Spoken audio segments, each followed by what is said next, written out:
legacy, or even musicians that are no longer with us, people where you're like, I'd like to go out like that? I'd like to go out like that. I don't know. I mean, Bowie was, just the most incredible artist ever. A true kind of, like Rob, my flatmate, kind of saw me go through a Bowie stage. Like I suddenly discovered Bowie at like 23, and literally I listened to nothing else for about a year, just all of his albums, just like one after the other. And he is just, like. What I love about it is what I wish that I could be, is just don't care about what's cool, that, which is something which plays with me occasionally. Is this cool? Why do I care what's cool? Like, that's the wrong way to think, but you do think like that. Is this going to work on radio? Is this cool? Is this the right thing to do? Whereas all the best decisions are made just because you love it, and I think that's what Bowie did so well, is he made things cool because he was cool. Yeah. And that's what I love about him. When he died, I went home and played the Let's Dance video on YouTube. Oh my God.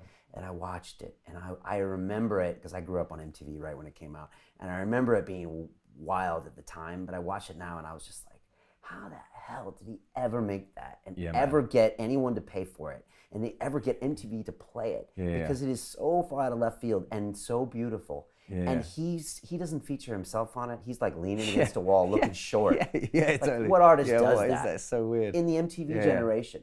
And and he's not selling himself. He's just doing something almost creative and deselling himself. Yeah, completely. It's crazy. He's making beautiful art that he thought was on point. He's taking big chances in a video art, and he's putting it all out there.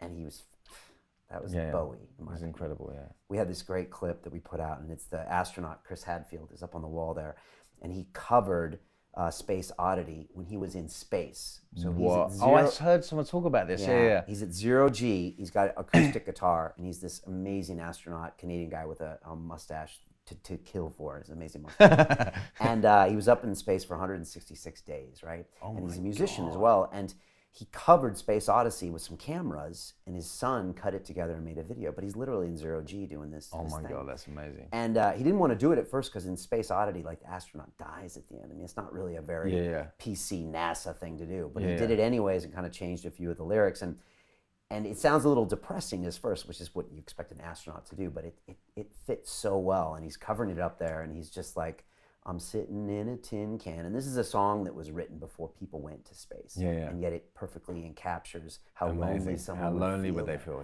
And we put this video together, and we dropped it right when David Bowie died. And it's just, again, it's a great statement to Bowie. Great, I'll watch that. That's a good answer when it comes to people, people that you admire, kind of on that tip. It's hard to stay true like that and be an artist. I think so. And he didn't tell anybody about his cancer, and he released an album right before he died, right? Yeah. It was almost like crazy. His whole life was like kind of an epic masterpiece. So.